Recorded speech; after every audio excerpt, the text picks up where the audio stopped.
This is Duke University. Global trade and environmental justice. Human rights issues are still. The term Ubuntu. The Alien and Sedition Acts. Is making inferential discovery. The importance of an archive. The John Hope Franklin Center.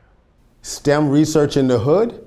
Well, that's exactly what Christopher Emdin discusses on this episode of Left of Black as he talks about STEM research in New York City's public schools using the urban terrain and the beats of hip hop. And later we're joined by Duke's own Professor Gary Bennett as he talks about the explosion of obesity in black communities. I'm Anthony Neal, and this is Left of Black.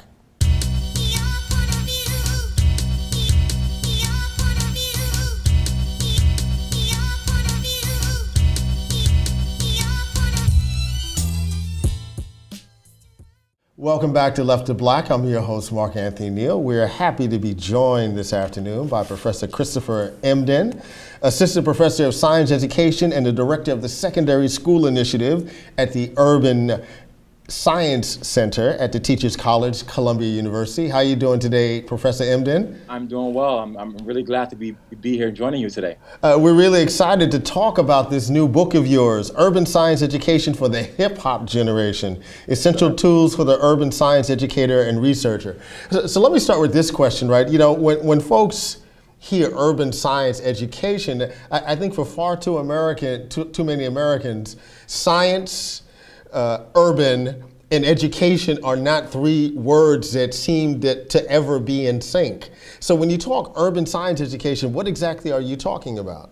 Well, you know, first things first is just that. I mean, even in the production of the book initially, people were asking me, what did I mean by urban science education? So even that term itself, urban science education, requires a defining. And what it was is saying there's traditional science education. So it is traditional education that's focused on teaching youth how to engage in science. Mm-hmm. Urban science education is explicitly focused on getting urban youth engaged in science. But it also means that we have to call forth different traditions. So looking at the distinct practices that align to urbanness, distinct ways of talk, dress, music, interaction, you know, how do those things inform how you develop or create a scientific mind? So urban science education is a subset of science education explicitly focused on the nuances of urbanness and the populations who are in urban settings. One of the things I found really refreshing about your book, I mean, besides the theoretical work and the obvious researcher that you are, you know, you were able to weave some of these autobiographical narratives about your own self. So talking about, you know, initially growing up in Brooklyn and then moving up to the Bronx and then traveling back and forth every day to high school to Brooklyn Tech. And so, you know, what I find so remarkable about your story is that there are many folks who go through these kind of processes, and you chose to stay in New York and teach with New York and teach in New York and work with these kind of urban populations. Talk a little bit about, you know, what you were processing, making that kind of choice in your career arc. I mean, the career choices were really a function of realizing that my school experiences, although there were some positive moments, were overwhelmingly more negative than positive. And also being a scientist, so, you know, going through high school, having a decent experience there, and happy times, but a decent experience there, going through undergrad and being an anthobiochemist and having some nice experiences there because I saw people who were like me and who were like-minded. We had this similar cultural backgrounds. And the first time I went to graduate school, I looked around and I didn't see me in any of the people around me. I didn't see myself in the laboratories. I didn't see myself in the other researchers. I didn't see myself in the scientists. And I realized that when I was younger, I was never pegged as the most academically successful person. Chris was never the smart kid. You know, Chris was the rapper. You know, Chris was the kid that told jokes, but he was never the smart kid. And when I got to an institution of higher education to advance my study in the sciences, I realized that all the kids who were the smart kids, you know, all through high school and junior high school and even in undergrad, were not here. And so I realized that it was part of my responsibility to create a space where those folks who had the sort of intellectual acumen, who had the scientific skills, but who through their experiences in schools weren't able to make it through, you know, I felt like it was my charge to be able to sort of widen that pipeline and allow them to be able to sort of fully express and find their potential. We're here with Professor Christopher Emdin. who is an assistant professor of science education and director of the Secondary School Initiative at the Urban Science Center at Teachers College, Columbia University, and the author of the new book, Urban Science Education for the Hip Hop Generation, Essential Tools for the Urban Science Educator and Researcher. To that point, you talk early in the book about this idea of teaching a new way, talking specifically about being inspired by Harold Melvin and the Blue Notes and listening to that great song, Wake Up Everybody. Talk about this idea of teaching a new way. What is the disconnect between the hip hop generation and what's happening in these classrooms that really necessitates us to rethink the pedagogical process? Well, the basic thing is that, as a nation, we've done a number of things to sort of revolutionize the nature of teaching and learning more broadly, and particularly in the sciences. So there was a sort of post-Sputnik focus on selecting the best and brightest folks to be interested in the sciences. We had initiatives where we brought university professors and scientists into middle and high schools to sort of recruit.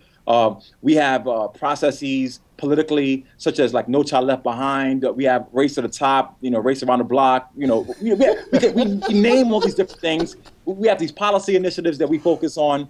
And these larger sort of pipeline things that we focus on. But the one thing that I would argue that we have not focused on nationally, as far as engaging youth in education in a different way, is a focus on culture.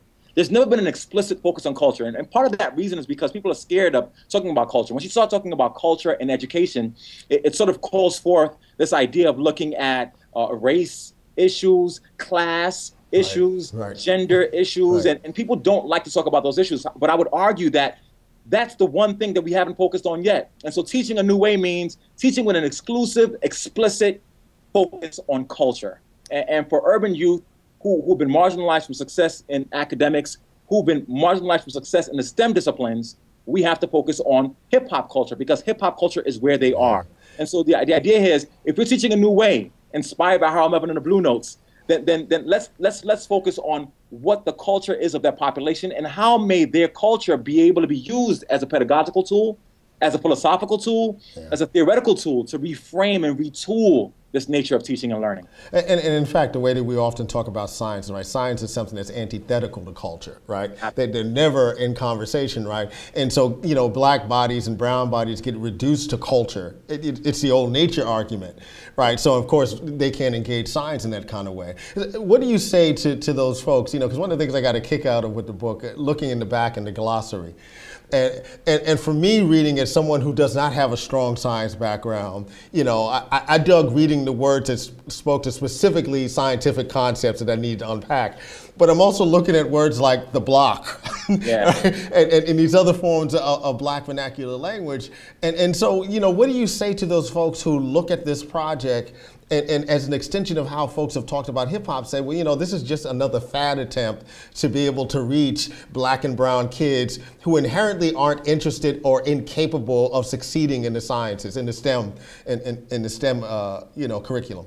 I think it's a brilliant question. I think the issue is that people oftentimes have not only a misperception about the potential or the academic, the intellectual capacity of urban youth of color, but people have a really strong misperception about what science is. There's a perception that school science is actually what science is. And so particularly when you're talking about urban youth of color, they're engaged in a process where they're deeply entrenched in this pedagogy of poverty. This is, Haberman's work. And it's in that pedagogy of poverty, they're necessarily instructed in the STEM disciplines in a way that's antithetical to the nature of the discipline, which is completely different to how those disciplines are taught if you go to other places. Yeah. So if you go to places where people are more socioeconomically advantaged, where you have a more a non-black and brown population, science is taught through inquiry, it is taught through hands-on work, it is taught through going into the communities, it's developing questioning, it's developing science-mindedness. Right. However, if you go into urban settings, science is taught as pure facts. It's taught as sit down quietly. There's no lab work. There's a little bit of hands-on work, and so our youth are taught that science is this oppressive. It's this fact-laden. It's this boring, old, Eurocentric discipline. And the reality is that science is far from that. And so what I'm trying to work on through this book and through my research more broadly is a reframing of what science is. That when science is taught to our youth, we have to teach it in a way that engages them. We have to teach it in a way that is reflective of the nature of the discipline, because the nature of the discipline is actually really, really closely aligned to the nature of hip hop. And I try to explore this in the book. I try to explore the fact that if you think about science-mindedness, what are the skills, the tenets, the characteristics, the dispositions of the most brilliant scientists of our time? If you look at Einstein, you think about his creativity. This man came up with the theory of relativity by imagining himself riding a light beam in outer space. That is, imagine, they think through metaphor. Scientists think through metaphor. They think through analogy. They paint vivid pictures. They're anti-authoritarian. They immerse themselves in their research. We think of science as really objectivist, but the best scientists are really subjective in how they sort of make sense of their data, tease out their data. And if you look at all the characteristics of the most prolific scientists of our time, they have the same tenets and characteristics of the most brilliant MCs and rappers of our time. And I would make the argument that the reason why those folks could not be scientists or have not been scientists is simply because we've presented them with the discipline as if it's antithetical to their ways of knowing and being, when in reality, it's so closely aligned, it's scary. I mean, you mentioned in the book that, both science and hip hop share this kind of desire for improvisational responses, right? To be able to immediately respond to a particular set of crises and situations that you have to have a response to. And I think you're right, that gets lost in urban science classes. Immediately when you talked about how science is taught in urban contexts, and I think about elite prep schools throughout this country and how many of them have these cutting edge robotics programs. Absolutely. That become a way for young folks to get involved hands-on in the process. And I imagine some of that is not just economic, right? That's not just the access to finance that some of these schools have versus urban schools not having that access, but someone making deliberate decisions that this is a population that's not worthy to be representative of the best and the brightest. Absolutely. I mean, I couldn't agree with you more. And that is part of the mission of the book. And part of the mission of my work more broadly is that STEM does not have to be divorced from a certain population. And again, I talked about this earlier historically about the sort of post-Sputnik era, the selection of the best and brightest. We also have to remember that in that Sputnik era in the 50s, where the United States was going crazy because, the Russians put Sputnik out in space before us. It's a Cold War, right? It's a Cold War issue. That Cold War ethos, the stem of it, the beginning of that, it's also a point in time in our national history where we're still deeply entrenched in some instances in an overt racism. So if you're focusing on the best and brightest, and you're a racist population that doesn't see folks of color as part of the best and brightest, that means the root of our most large move to get folks interested in science was laden in, it was embedded in a deliberate selection of folks who were not black and brown to be the scientists. Okay. And so what we're doing now is just reversing the tide. One of the things I want to kind of pick up on, and we're here with Professor Christopher Emdin, who's an assistant professor of science education and director of the secondary school initiatives at the Urban Science Center at Teachers College, Columbia University, author of the new book, Urban Science Education for the Hip Hop Generation. You mentioned this kind of disconnect, right? And you spent a lot of time sitting there watching these classrooms, right? Evaluating teachers, looking at what curriculum looks like.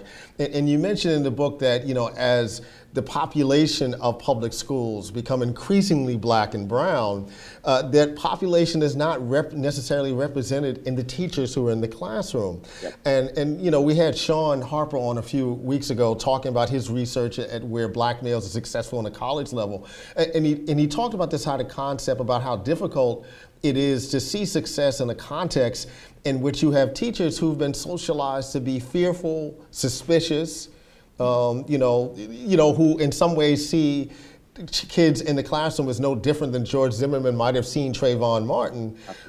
Talk about the difficulties of navigating that, particularly in a science context where not only where folks have been socialized to be fearful of some of these children, particularly young boys, but also socialized to think that they're intellectually incapable of grasping what's going on.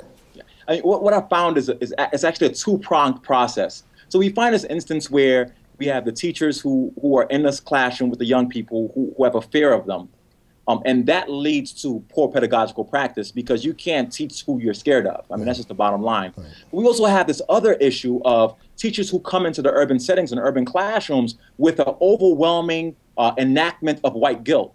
So they're recruited to the schools just because they feel they are a hero who can help the poor black kid to be something with their lives. So they're recruited to schools based on a almost like a Coney 2012 model of teacher recruitment. Right. You know, it's like you Teach can for America, right? save all these poor Ugandans, and all you have to do is tweet from your class, from your living room. And so they learn that, you know, you can come in there and save these black and brown kids, and all you have to do is just go teach for 2 years or 3 years. Right. And so you know that white guilt that they come to the classroom with oftentimes becomes the seedbed for a pedagogy of low expectations as well. Right. So you have this instance where there's a fear, so you're scared of the kids, so you can't really teach them. And then, you know, you don't want to challenge the kids, so you don't give the students rigor. And what that means for us collectively is that the fear compounded with this overwhelming guilt and fear leads our youth to not be able to be the most successful as they can be. One of the things you talk about as a response to all of this is what you call reality pedagogy. Yes, unpack that for a little bit. You know, what does that mean? What are the implications of a reality pedagogy or a reality pedagogue? Yeah, I mean, I think to me that's a construct that I'm developing and working on. It's actually the title of a new book I'm working on. So taking the ideas in urban science education for the hip hop generation and giving teachers some practical tools to be able to enact some pedagogical practices that can directly impact their teaching every day, whether or not they're from the same background of the students or not. But reality pedagogy is simply this. It calls forth the tradition of critical pedagogy. So it's in a tradition of the work like Joe Kinchelo's work that really feeds this the student as a political being and allows them to sort of question their surroundings and their environment. So it merges critical pedagogy and the most brilliant work of say Gloria Latz and Billings with culturally relevant pedagogy, and combines them and then focuses on the reality of the youth experience. So the idea is that we want to develop youth whose realities are the seedbed for the instruction. We're not teaching you based on what we think of you, but rather we're thinking based on your reality of your experience, understanding that you can never completely understand the nuances of somebody's reality. And so it has to be an ongoing process of self-development to be an effective teacher. So reality pedagogy is having in your consciousness as an educator that your mission is to consistently work towards understanding youth reality. And then we carve out these, what I call them my 5 C's, these pillars. And these pillars are tools that teachers can enact to be able to get some inroads into student realities. And, you know, I'm pushing for some rather revolutionary thought here, I would argue, because I'm making an argument that if you're going to teach in urban settings, then you have to spend some time in urban settings. You can't just teach in a school and then leave and go back to the suburbs. That you have to actually spend some time in the community, knowing the dude who owns the bodega and the pizza shop, et cetera, taking notes about things about the youth environment that you can utilize in your instruction, you know, doing enough time paying home visits, creating structures in the classroom where youth can tell you how your instruction is not meeting their needs. So reality pedagogy is this shift from us thinking that we can teach culturally by having our perception of what youth culture is and going towards a point where we are deeply interrogating the reality of youth experiences. And you know, the irony of this conversation is, as you talk about in the book, and you look at hip hop culture in general, you know, there's all this language about mathematics and science, right? The impact of the 5% nation. Talk a little bit about, you know, hip hop science, you know, in comparison to the traditional science that, you know, that at the same time that the kids, as you remark in the book, you know, a car drives by with the right kind of beats and they're all caught up in that, and then the car goes by and they fall back asleep because and that their rejection of what's going on in the classroom is not is not simply because they can't, but having a critical sense of why they're disinterested in how the stuff is being presented to them. Yeah, I mean, Professor Neal, you're dead on, man. I mean, I even think about this idea of dropping science. When an MC, when a rapper is dropping science. You know, that process of dropping science means that I'm at my most lyrical, right? I have the most complex lyrics at that point. I'm painting the most vivid imagery. I am freestyling. I am taking words and ideas from my environment and spewing that right back at you. And in this act of dropping science in hip hop, and that's analogous to my actual dropping of academic science, right? Because when you're engaged in academic science, you should be enacting all the skills that you are enacting when you're dropping science in hip hop. I mean, it's mind-boggling. And then let's think about this idea of even, you know, scientifically in hip-hop culture, we talk about the 5%ers, and we talk about the complex modes of communication and thinking that are actually deeply aligned with academic science. Right. The fact that you can have today's mathematics and you have a sort of an alphanumeric numeracy and words sort of mashed together that, you know, 1 means wisdom and 2. So we have these numbers that are mashed onto these words that are also representative of a larger philosophy. I mean, that's algebraic. That's mathematical. Yeah. It's philosophical. It's deeply connected to the way that we would want scientists to think. And so my mission and my work is to say, listen, as a people, as folks of color, our everyday interactions are so deeply scientific we don't even know it. In the book, I talk about this like experience of when I was living in the Bronx, Walton Avenue, 167th Street, and I'm leaving out. I can tell exactly where the gunshot was, just by keying into the environment. Like, okay, it wasn't that loud. I have friends who could tell you what kind of gun was being shot in the air. Just by their keen observations of their surroundings. Yeah. I mean, these are all skills that you would want in a scientist. Absolutely. So the idea now is on us, man. It's on us to recreate the school structures and able to allow youth to be able to express their brilliance. We're here with Professor Christopher Emdin, who's Assistant Professor of Science Education and Director of the Secondary School Initiatives at the Urban Science Center at Teachers College, Columbia University, author of the new book, Urban Science Education for the Hip-Hop Generation, Essential Tools for the Urban Science Educator and Researcher. Before I let you go, and I've tried to bring as many people into this conversation as possible, but talk a little bit about Race for the Top. My youngest daughter, who's 9, is in a Race for the Top school. You know, the experience over the first 9 months of the program at the school it's been an absolute failure for lots of reasons. The disconnect between the leadership of the school and what the primary student body looks like, how the kids themselves have an intuitive sense of what to do with the technology that the teachers who've been trained to use the technology don't have, right? Because they come to it in a very different kind of context. If you had to suggest for somebody ways in which Race to the Top could be most productive, what would you suggest? I mean, the bottom line here is the nature of the assessment as a driving tool for the pedagogical practice.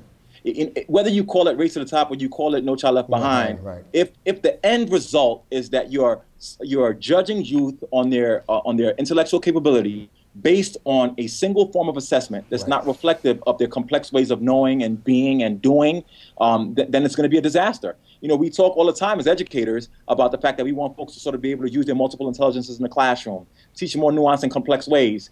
But if you have a teaching in complex ways, but you have a singular assessment, it's simply oxymoronic. And so the idea behind Race to the Top is that if a single form of assessment that does not capture the complexities of youth experiences is the mechanism through which we judge and assess how much youth can make sense of the subject matter, then the approach is flawed. Absolutely. We've been joined this afternoon by Professor Christopher Emdin, who is joining us from Indianapolis. He is Assistant Professor of Science Education and Director of the Secondary School Initiatives at the Urban Science Center at Teachers College, Columbia University, and the author of the new book, which you should all get out and go out and read, Urban Science Education for the Hip-Hop Generation, Essential Tools for the Urban Science Educator and Researcher. Thanks for joining us today, Chris. I'd be remiss if I didn't give a little quick shout out to my hip-hop ed family. So you folks who are watching, if you are on Twitter, every Tuesday night at 9 p.m., Absolutely. hashtag HIPHOPED. We have brilliant scholars, teachers, educators, students from across the globe who converge on Twitter to have conversations about hip-hop and hip-hop's implications on schooling. Professor Neal has graced us with his presence a few times. And so you should pick up the book, but you should also chime in on hip-hop ed and let us have the space to have some intellectual conversations about hip-hop culture and how it affects teaching and learning. Absolutely. Thanks a lot, Chris, for joining us. Take care. My absolute pleasure.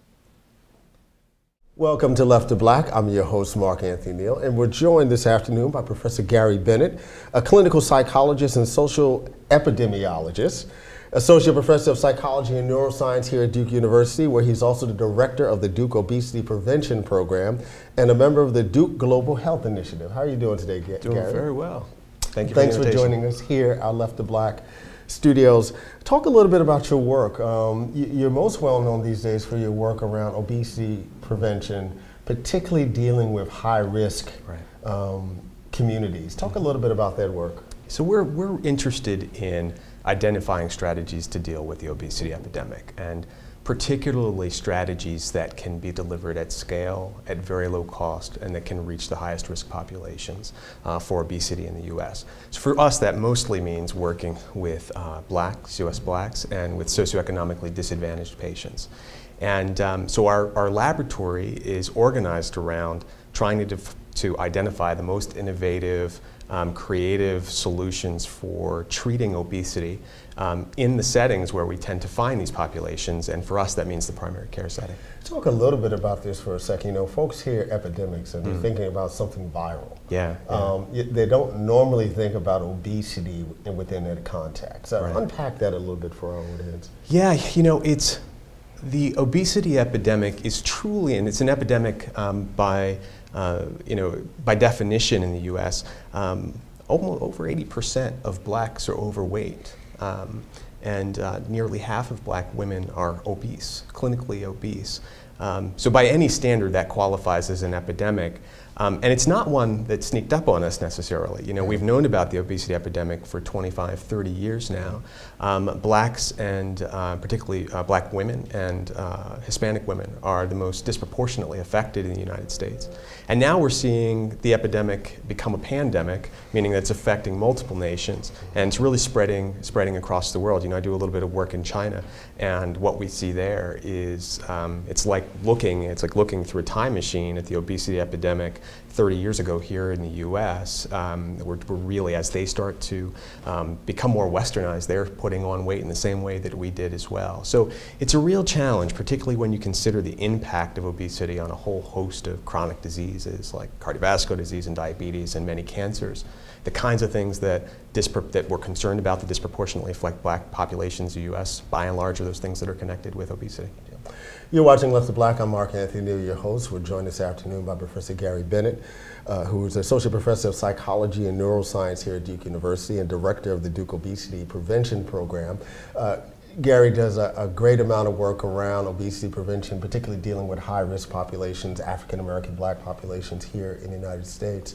Talk a little bit, you know, as you talk about this kind of epidemic, what kind of impact does this have in relation to larger conversations that we're having about healthcare disparities?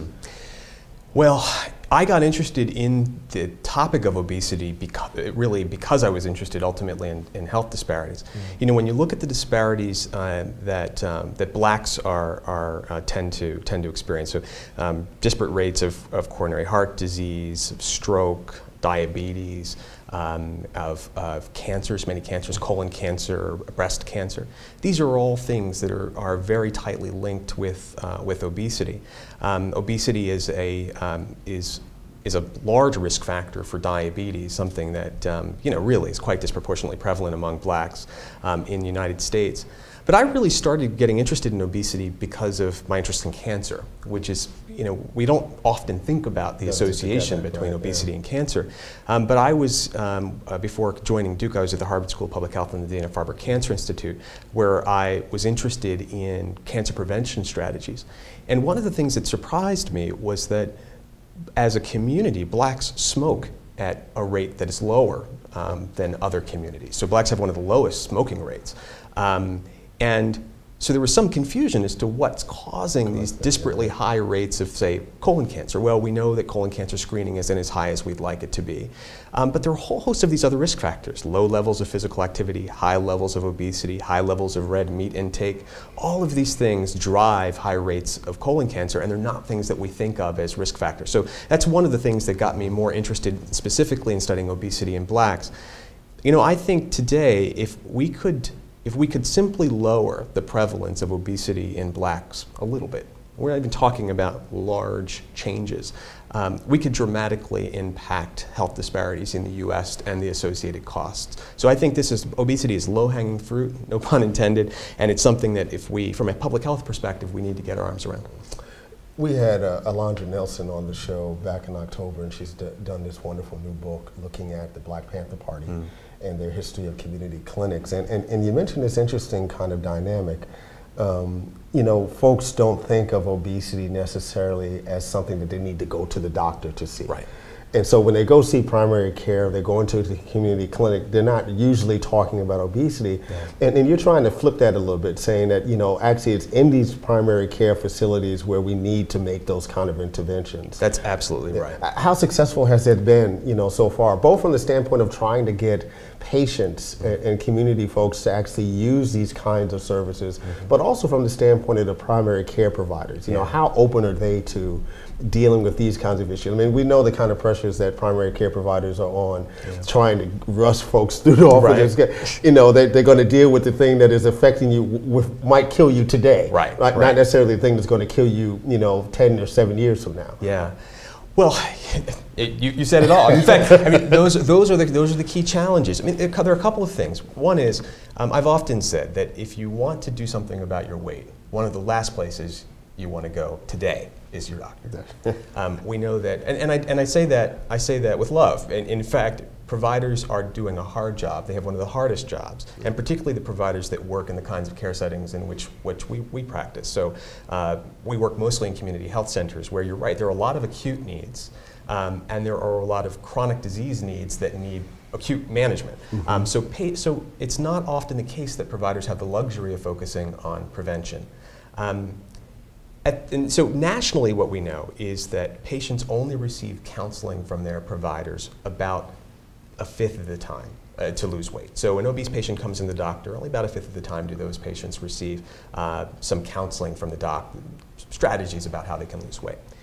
But it's also the case that we know that docs don't feel particularly empowered to counsel their patients. We know they don't feel like they have the requisite knowledge to do that. They don't feel like they have the right kinds of resources to do that. And in fact, until the fall of last year, there were no reimbursement policies that were around to essentially incentivize providers for spending the time on prevention. So there are a whole host of systemic... And that's at the same time in a state like North Carolina, right? You have a legislature that's actually trying to cut health care for state workers because they're not dealing with issues of obesity. Absolutely. The incentives are completely out of alignment with what you'd want to do to really contain costs. And so there are systemic challenges that need work. But you're right. It's also, the problem is also that as of today, we also don't have the kinds of resources in the primary care system that docs can take advantage of. So what we try to do is to find care settings that serve socioeconomically disadvantaged patients and build strategies for obesity treatment into the practice setting to make it easy for the providers and the care system to offer those interventions to their patients. And that usually means that the doc is not directly involved with delivering the intervention, but he or she can refer a patient to that intervention, can observe how a patient is doing, and can provide some supportive feedback along the way.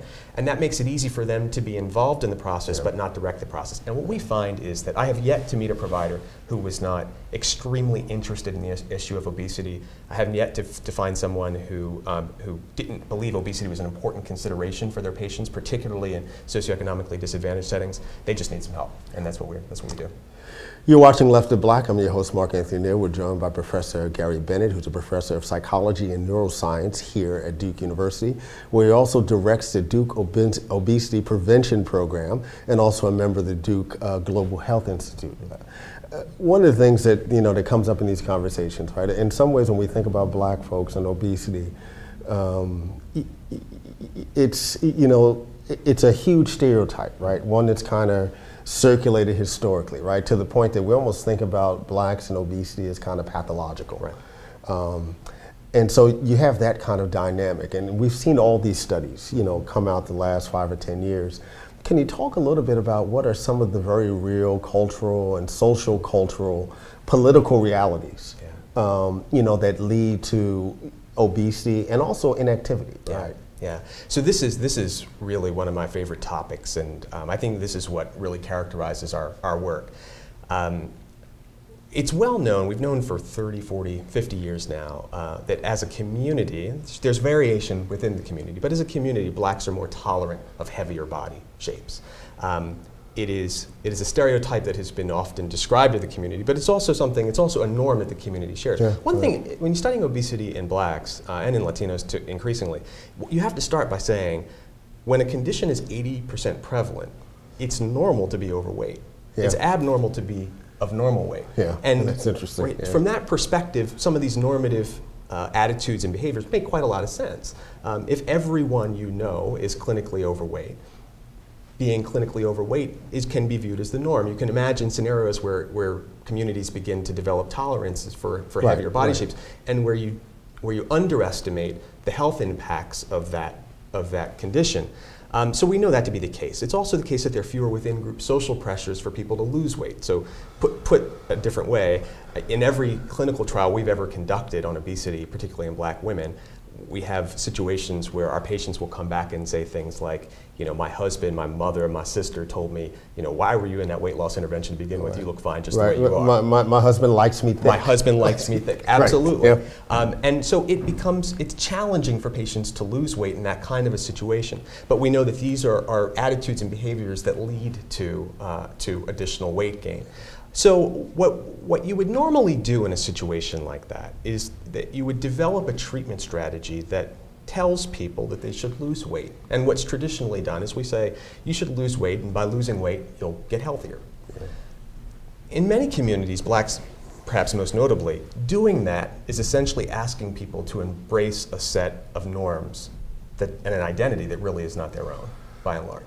And so it should be no surprise that in the largest clinical trials, the best funded, the most highly powered, the best designed, blacks consistently demonstrate smaller weight losses and have weight losses that are lower than those of white patients in the same studies.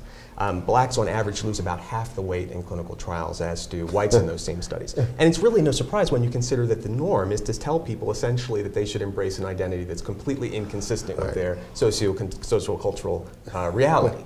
So what we've done instead is that we've designed a series of trials that I'm very excited about now that essentially say we can do this a different way. We can effectively ask people to, instead of losing weight, there's a group of blacks who are at lower health risks associated with their overweight. So put a different way, we know that overweight is less health damaging at low levels of overweight for blacks than it is for other groups. That's interesting. So if you take a black woman who's we measure obesity on the body mass index scale, and you become obese at a BMI of 30. So you take a black woman who's a BMI of a 32, and you take a white woman who's a BMI of a 32. That black woman, assuming that she has no comorbidities like a hypertension or diabetes, she's not at dramatically elevated health risks relative to that white woman. That's interesting. By no means. Now, an Asian woman would be. And so what we know is that the BMI cut points are really consensus guidelines that cut across risk. And that really does speak to body types. And absolutely. Right. This idea of being big boned and being thick and being healthy is not always wrong. Right. At low levels of obesity, high levels of, and sort of moderate to high levels of overweight, there really is not a lot of evidence that that many black women, for example, are dramatically higher health risks. Yes, so what our latest interventions do is to say, okay, so you're at that level. We know that you're not at dramatically higher health risks. The real clinical goal here is not to get you to lose weight. It's to keep you from gaining weight. And if we can get you to keep from gaining weight, we can do that at lower treatment intensity. You basically don't have to eat a cookie or two, or you don't have to drink another sugar-sweetened beverage, and that'll keep you at that same weight. But the beauty of it is that it allows us to have people embrace their social norms. So we say to people, you know, if you look good the way you are, if you feel you like the way that you look in your jeans, then we're going to help you stay there, as opposed to asking you to lose weight and embrace an identity that isn't yours. And we're finding that that approach has been really very successful. We're here with Dr. Gary Bennett, who's director of the Duke Obesity Prevention Program, talking to us about his research. One of the things I think is interesting about this, and this kind of divide between the diets that black folks typically eat and this issue of inactivity. Byron Hurt has a new documentary coming out called Soul Food Junkies, which talks about, you know, our kind of over-reliance on soul food as kind of the staples of our diet. How much of it really is diet and how much of it is inactivity? I know there have been lots of studies that talked about, for instance, among black girls, that so much of it really is about inactivity as opposed to diet. Yeah. So if we separate age groups a little bit to start, inactivity is hugely important for children. There's no question. And you know, the most active group of kids are black boys who quite precipitously drop off in their levels of activity when they hit their early 20s. But you're right, black girls, for example, have dramatically low rates of physical activity, and that is really an imperative, and First Lady has done some excellent work in that space. And one of the challenges, of course, with obesity in blacks is that we know that if you're an overweight black girl or boy, you it's almost certain that you'll be an overweight young adult as well. So that tracking, we call it the tracking from adolescence to early adulthood, is it's a very serious problem. So absolutely, if we can stop obesity or lower obesity in younger ages, we can achieve that really by focusing on activity as a primary strategy. We're in good shape.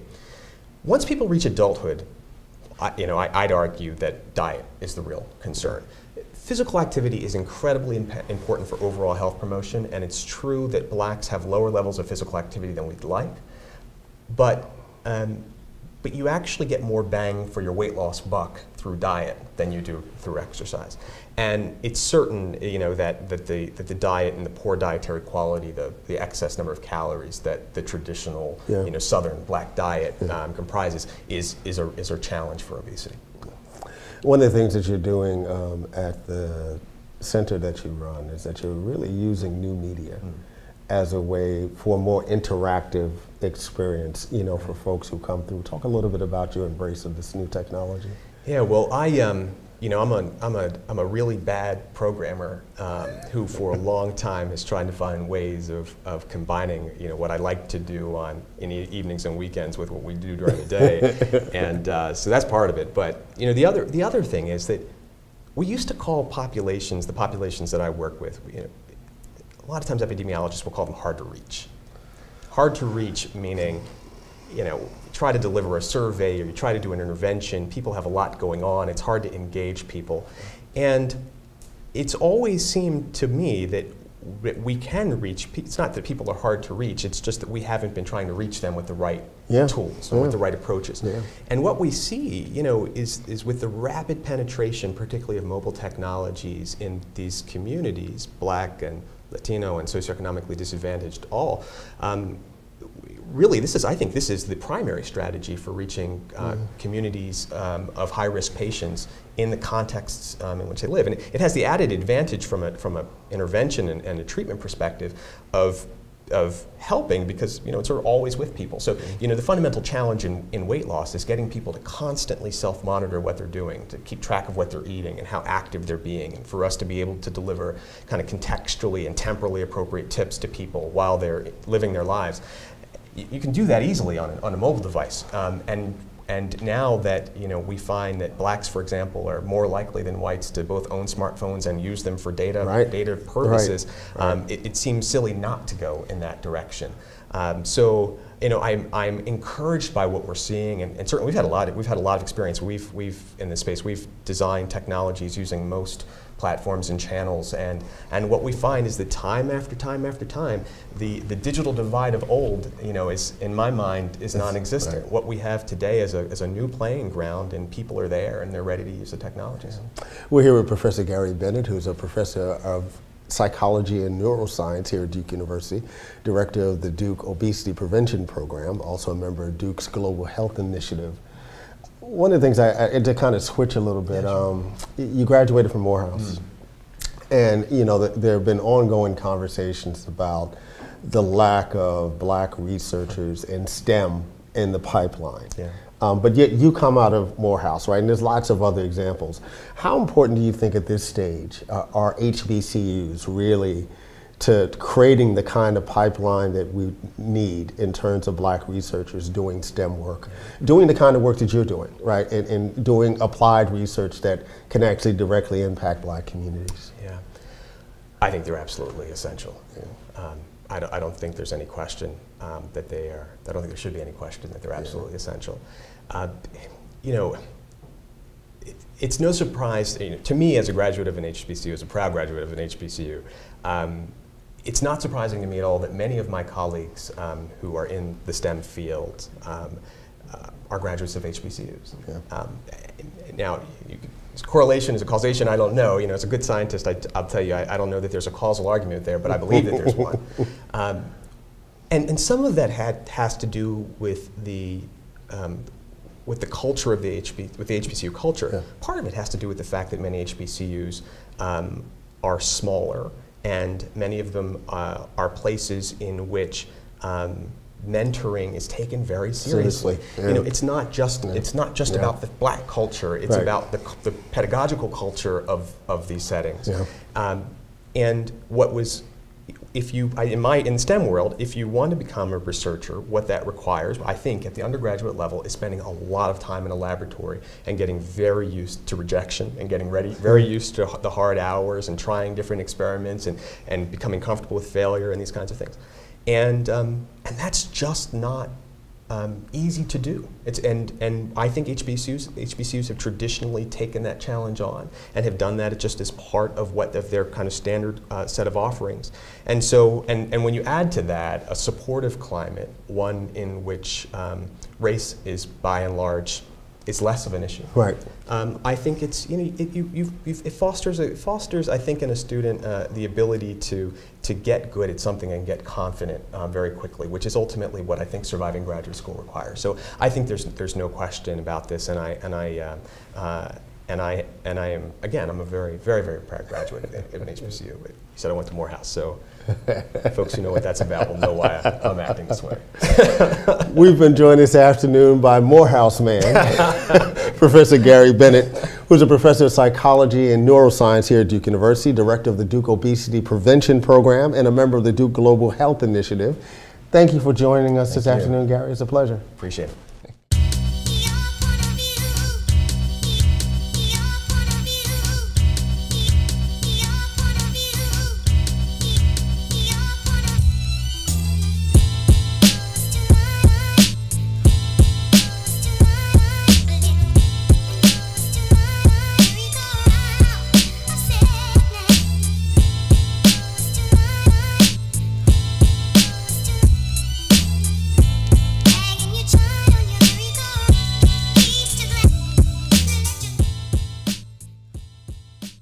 Produced by Duke University.